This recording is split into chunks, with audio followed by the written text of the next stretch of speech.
There is a specific kind of quiet that only arrives after midnight. Not the absence of noise exactly. Something else. A quality of air, a loosening. And maybe you know this feeling. The way the whole world seems to exhale once everyone else has gone to sleep. The way your thoughts, which felt crowded and anxious all day, finally stretch out. The way something in you wakes up just as everything outside of you goes dark. If that sounds familiar, I want you to stay with this for a moment. Because what you're experiencing isn't a flaw in your character. It isn't laziness dressed in poetic language. And it isn't simply a bad habit that willpower could undo. What you sees was something psychologists have studied for decades. And what they're living inside of. They're something psychologist and more compassionate than you might expect. Let's begin where it actually begins, in the brain itself. Every human being operates on something called a circadian rhythm, an internal biological clock that regulates when you feel alert, when you feel foggy, when your body temperature rises, when cortisol peaks, when you're most creative, and when you're ready to rest. This clock is largely set by genetics.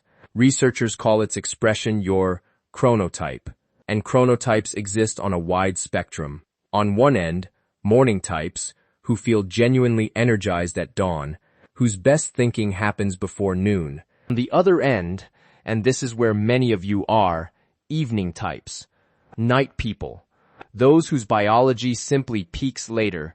This isn't metaphor. The neural architecture is measurable. Evening chronotypes show delayed melatonin release, meaning their bodies don't signal sleep until much later in the night. Their core body temperature, which rises with alertness and falls with sleep, climbs hours after a morning person's would.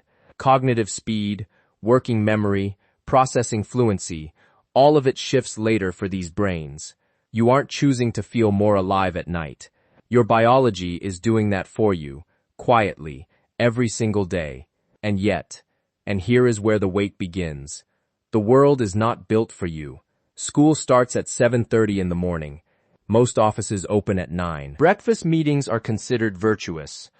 The early bird, culture tells us, gets the worm, the promotion, the moral credibility.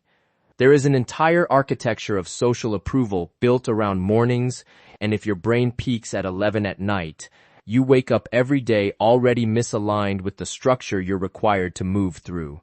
You spend your sharpest hours asleep and your foggiest hours performing, day after day, year after year. And no one tells you this is happening.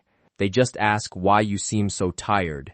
This is called social jet lag, a term coined by chronobiologist Till Roeneberg, and it describes the chronic misalignment between your internal clock and your social clock. The effect is not trivial. It mimics the physical and cognitive symptoms of actual jet lag. Persistent mild sleep deprivation, difficulty concentrating in the mornings, a low, dull fatigue that feels existential but is actually physiological. And because you've lived inside this your entire life, you may have simply decided it's who you are. Slow, foggy, not a morning person, and left it there, as though that were the whole diagnosis. But the night is where something different lives. When the pressure lifts, when the meetings are done, the obligations quiet, the social performance suspended, when there is no one left to be for anyone else. This is when the evening brain finally aligns with its environment. The stimulation that felt overwhelming during the day becomes interesting. The noise that scattered your thoughts becomes silence that collects them. You sit down to write something or play something and think through a problem, and suddenly 2 hours have passed. You weren't struggling. You were flowing. Psychologists describe this state using Mihaly Csikszentmihalyi's concept of flow, that deep absorption where time distorts and performance becomes almost effortless. And what's significant here is that flow requires a particular neurological condition, moderate arousal, reduced self-monitoring, a quieting of the brain's default mode network. For evening types, those conditions are not met during the day. The day is too loud, too socially demanding, too front-lit. But late at night, the brain finally settles into the window where it does its best work. Night becomes in this way, a kind of home. This is the reframe that changes everything. You are not someone who avoids the day. You are someone whose inner life requires a quieter world to be heard.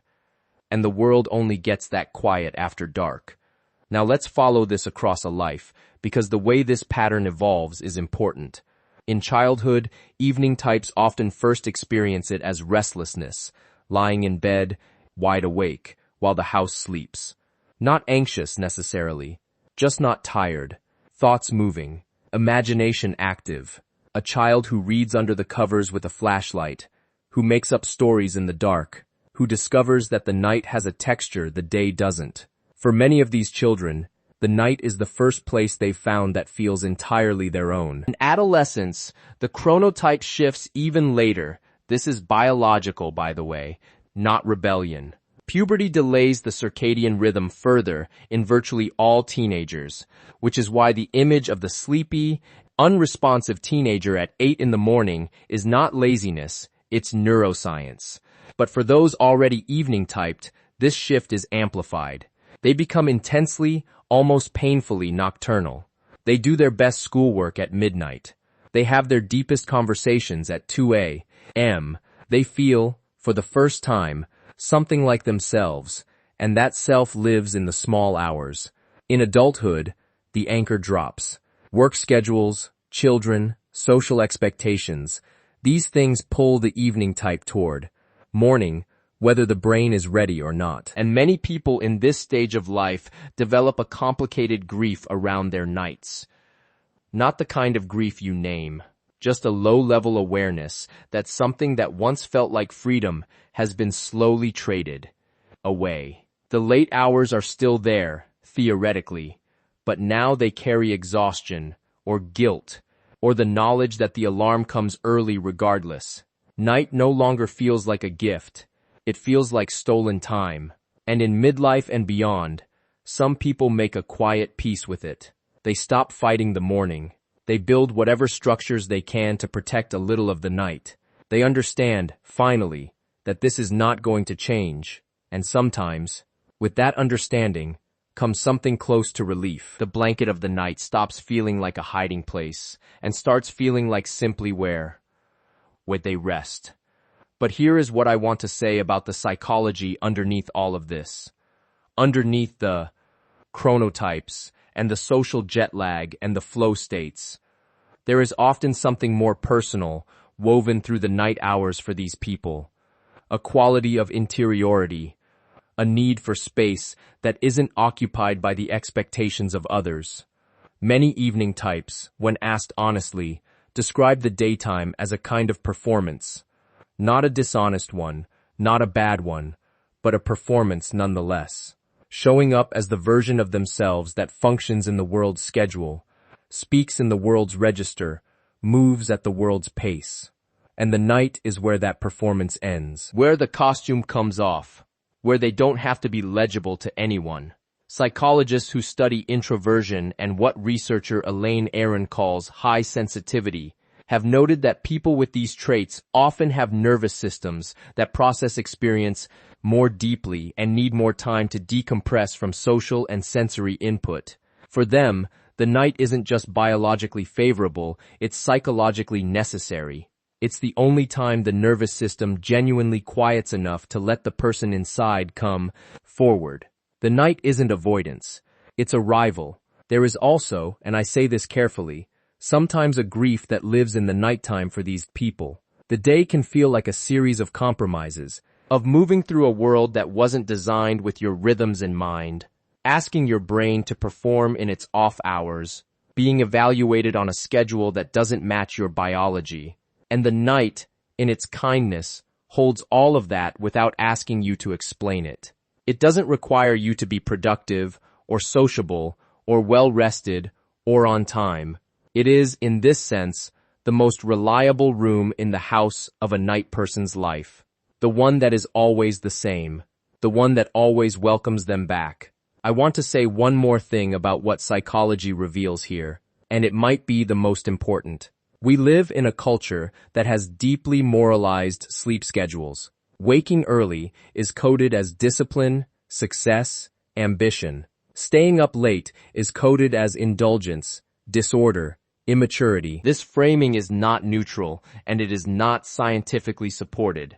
Research consistently shows that neither morning nor evening chronotypes are inherently healthier, more intelligent, more productive, or more virtuous.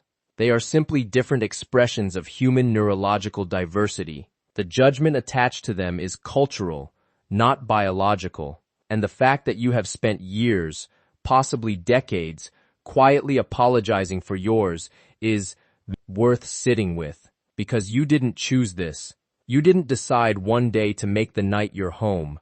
It found you, or you found it, in the way that anything true about us finds us, gradually, persistently, until we stop resisting it and start recognizing it. The light that comes on inside you after dark, the thoughts that unspool like thread, finally free of the spool, the sense, however fleeting, that this version of you, the quiet, alive, unhurried version, is the one that's most real. That version doesn't need to be fixed. It doesn't need to wake up earlier or explain itself or feel vaguely ashamed of its best hours. It just needs, perhaps, to be seen, by you clearly, without the overlay of cultural judgment. To be recognized not as a problem to solve, but as a person to understand. The night isn't keeping you from your life. For many of you, it has always been the place where your life is most fully yours.